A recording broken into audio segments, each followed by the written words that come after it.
Breaking box office records right and left this weekend was the newest installment in the Twilight saga, Twilight New Moon. And joining me to talk a little bit about it from an academic perspective are Christy Seifert, professor at Westminster College, and two of your students. We've got a graduate student, Megan, and Sarah, one of your undergrads. Guys, thanks so much for coming in. Thank you. So this all started, it's been sort of a whirlwind couple of weeks for you because you are suddenly being looked at as a Twilight expert from the academic world. Tell us why, how this all got started a year ago with a simple little article in Bitch Magazine. Bitch Magazine, that's right. So, everybody was reading these books, and everyone kept telling me, you have to read these books. I would get on an airplane and the person next to me is reading the book. So I thought, okay, I have to see what these books are all about. And as soon as I read Twilight, I knew that I wanted to write about it from a feminist perspective. Why? Because I think there's some really interesting things going on in the first book in particular, but throughout the whole series.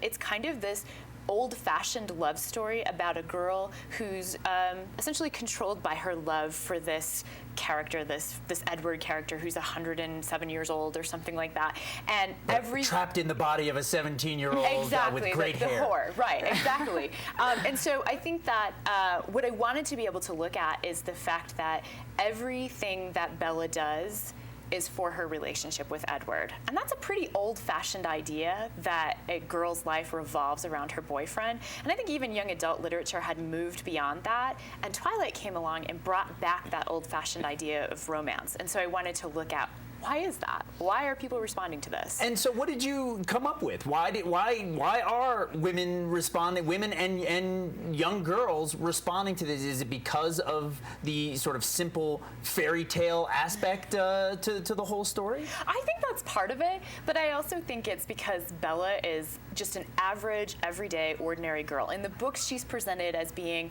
attractive but not overly attractive, smart but not overly smart. She's not particularly clever. She doesn't have a lot of friends. She's not captain of the volleyball team, and yet this 107-year-old vampire with wonderful hair is so attracted to her by the smell of her blood, actually, that he cannot keep himself away from her. And I think that meets the fantasy of a lot of readers, the idea that you might really just be the average, ordinary girl or woman, but somewhere out there is this fantastic vampire who cannot live without you. And even though, yes, and he is a vampire, and so being with him is not necessarily a very safe choice necessarily. No, absolutely not. And that's what I got into in the article.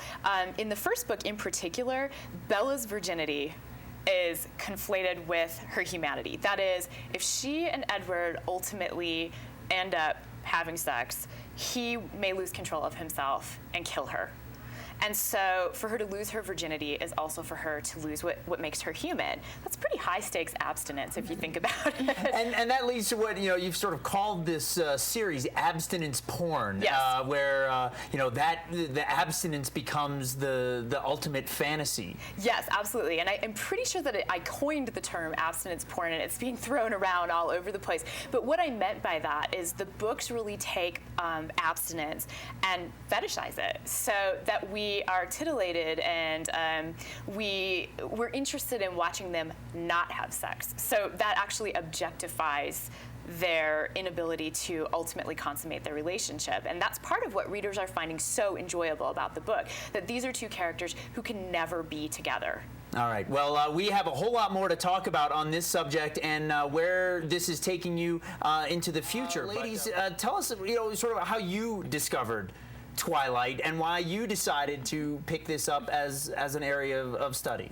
Well, I'm actually a graduate student at Westminster College, and I was doing a class with Christy, and she invited us to pick any subject we wanted to and do a rhetorical analysis on it. And I had just seen the Twilight movies. I'd read all the books about 6 months before and blown through them and been kind of swept away like everyone else and forgotten about them. And I saw the movie and I was like, something is really strange about this. I left feeling a little disturbed, not enamored with Edward.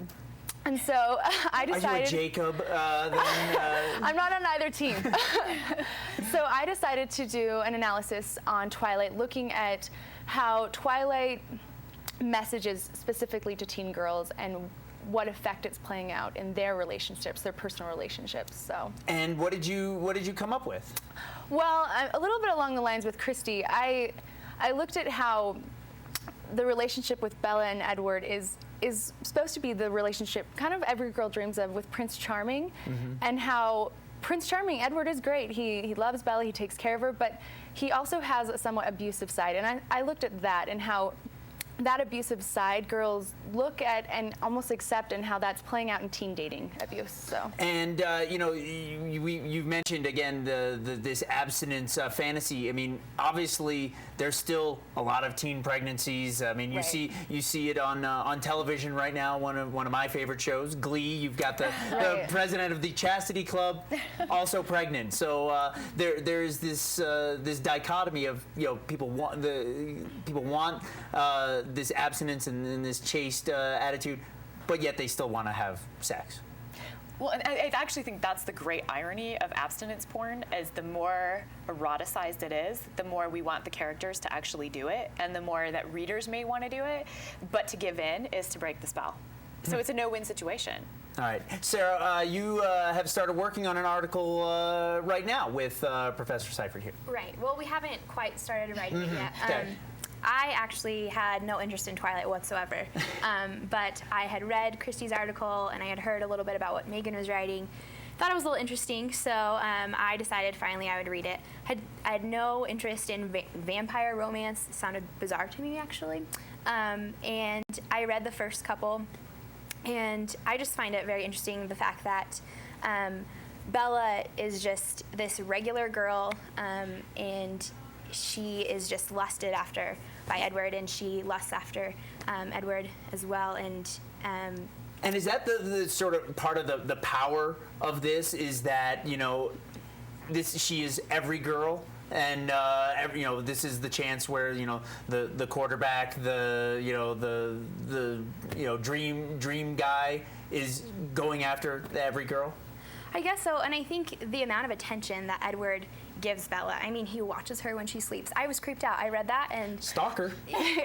I mean, but it's most hot. of us would call that stalking, but Right. that becomes romance. Right, and I guess it's interpreted as, you know, this love. He's in love with her, but I think that's problematic for. I'm not sure that, you know, these 10-year-old girls necessarily understand what it all means, but the fact that they are so enamored with all of this. And I saw New Moon on Friday, and you know, these 10-year-old girls, 12-year-old girls were screaming when he came on screen, when Edward came on, when Jacob came on, and these mothers, these middle-aged women. Just, I was shocked. I thought I was the only one there, and I was nervous about laughing at some of these moments within the movie. Why do you think that this has such a draw? I'm understanding sort of why it has a draw to the teens, the tweens, you know, who may not have had a lot of experience with this. Why is it also speaking to their moms, their grandmothers, as well? You know, I think the exact same reason. I think it's the idea of being sort of average and ordinary, and suddenly discovering that the blood pulsing through your veins is the only thing that can fulfill this vampire's lust, right? I think that a lot of people are finding that extremely compelling, whether they're 12 or they're 80. And you are seeing women who are grandmothers who are equally enamored with Edward as their daughters or granddaughters are. It's a fascinating area of study, and I'm sure we'll see a lot more in the future. Christy, so. Megan, Sarah, thank you guys all so much for coming in. Thank you. Thanks. If you want to read Professor Seifert's article, you can go to our website, parkcity.tv, click on the Notes from PCTV link at the top, and it's right in there as well. We also did want to point out the article has been picked up for Best Sex Writing 2010, an anthology that will be on bookstores very soon.